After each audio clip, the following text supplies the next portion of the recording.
Yeah, a good clean kill there from Wade, and this is exactly what he did against Ovens the other day, taking the doubles out. And when you're a player standing behind your opponent and he's hitting the double first dart, it puts the extra pressure on you to score even heavier. 140. Of course, that's when it can get to you.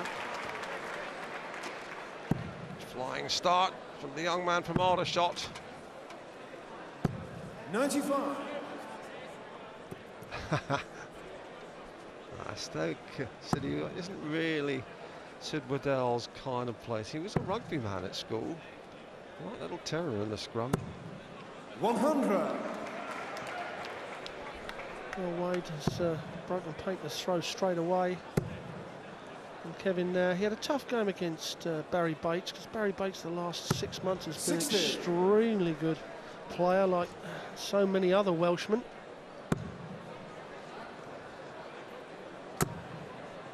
Well, this is Wade picking up just where he left off against Dennis Ovens. And he's a cool customer, this kid. He's got a very, very good attitude.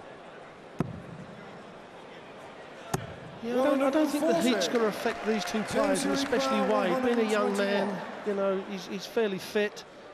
He certainly should do it okay. Another three. Just setting the shot up here, knowing he's going to get 3 clear darts in the double for 2-0.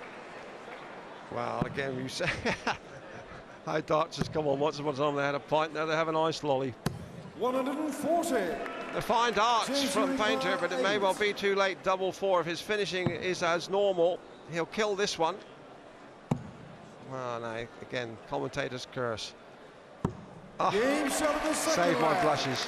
Yeah, he certainly did. And I think what we may see in Wade, if he can get 3 or 4 legs up on Kevin, he'll start thinking about the Dennis Ovens match and think, well, I played well there once I got in front, and I'm confident. And before, when he's having like a bad game after a very good game, perhaps that won't enter his head, and he'll, you know, get on and do his business. 41. Well, we've seen so frequently this week, it's a bit of a mystery that players have got well ahead and then have just dipped out. We saw that in the last match against with Wayne Mardle, in fact. 140. And of course, we didn't see Taylor dipping against Park. He got in front, and although that was a John Park that we don't see on the TV very often, he just didn't even hit 180 in the whole of that match, which is so unusual. But then again, Rod, there are darts players, and there is Phil Taylor.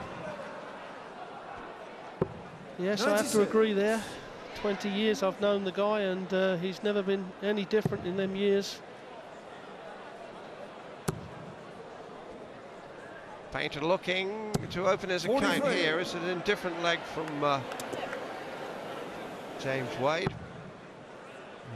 Painter will be anxious to get a chalk on the board. 140. Yeah, that first leg is so important. Get it on the board, you get a little bit more confident, and you start flowing. That is the thing in these early legs, just to get your rhythm. Sometimes you know, when you're not getting your rhythm right, you move along the hockey, but Painter on 65 to get a leg.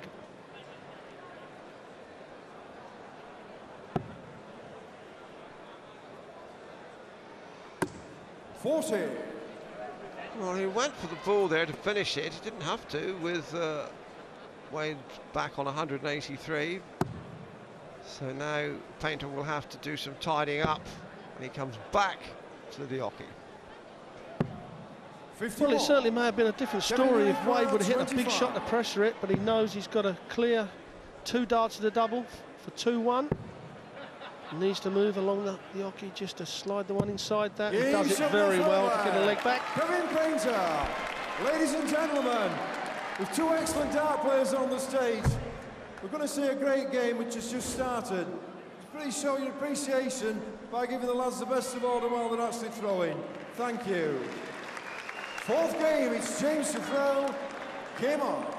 Well, the referee calling for order, though in fairness, I didn't see either player complaining, and I thought the audience were pretty well behaved. Obviously, he's closer to it than we are, Rod, and felt the need to call the order.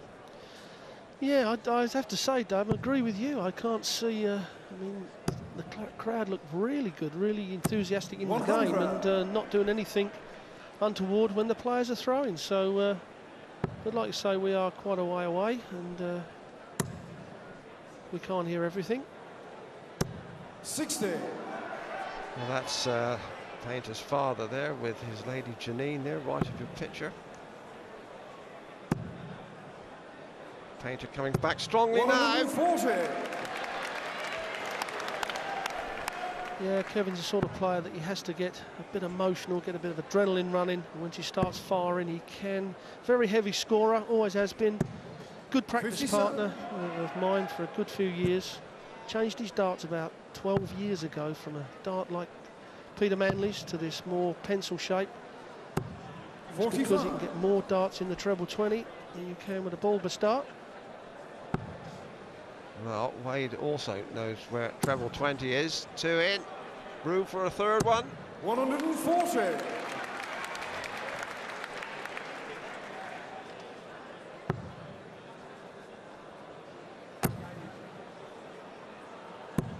$121. A lazy dart that. I mean, it was such an important dart just to even hit.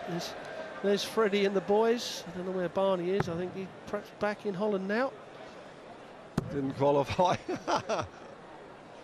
And of course, the other famous Freddie, he's sidelined as well with an ankle injury. 95. Wish him well. Great darts follower, Freddie Flintoff. Now then, 20 for the ball. Really needs to go for it. Now, 70. Kevin Painter's last dart James in the Uriquara, previous 56. 3, when he just threw it, hit a 1, could come back to haunt him here. Tops for 3-1 for Wade. 16. He's not quite as controlled as he was against Ovens, and that's given Painter a chance. 9 for double 8. 2 darts at the double to square the match. Painter always takes his time, always measures the throw. Got to measure double 4 now. Games from the 4th leg. Yeah, Kevin good finish Painter. there. One thing I do like about Kevin With leg in Painter, his Kevin to when he throw. wants a double, he will Him step on. back, compose himself. He did it a lot against Phil Taylor in the World Pro Final a couple of years ago, and sometimes players a little bit too quick, you know, they pull the dart. Painter doesn't do that, and of course he's got the 2 legs straight back. Yes, and he'll be happy 140. with his work here. He was 2 down with the throw. Now he's back on terms with the throw here. Quite likely he will win the opening session, and at one point that didn't look very likely. 128. No, it certainly didn't, and Wade showing the 54 there, which he did so successfully against Dennis Ovens. I think he hit the 2 treble 18s at least 5 times against Ovens. Quite 96. right, Rod. That was a feature of his play, the cover shooting on 18s. Once a feature of Dennis Priestley's play, not quite so much these days. Can't think why. It worked terribly well for him in the early days of the PDC. 60. Yeah, Priestley was the king of the 18s, that's for sure. And the old boys having a new lease of life the last year. 58. Wade with work to do. Started promisingly enough. Game's fallen away. Average just above 90. This will push it up. 180. Just when we thought his game was in decline, he does that. Well, certainly gets control of the leg. Painter now will have to hit a 140, which is, that's a great return, Dave, to set it up. Now he's thinking, Wade has got to take this out because I'm returning to take my 67 out to go up for the break. 57. So 140 Kevin has set up 67. Kevin Painter. Can he have an artistic finish on 67? 16 double. There's the trademark. Hesitation. Measure it up. Stand up. Have a good look. Balance the dart. Now double 4. Worked for him last time. 59. Well, there's the lead off for young James. 76. Go for treble 20. He'd like to see this plumb in the treble 20. 16 for tops. Now this was his trademark against Dennis Ovens. Tops for the leg. There it is again, Rodney. James Wade. Kevin Painter had his chances there, but he let it slip, and yes, young man James Wade stepped in. He has just the better of the opening exchanges. Here we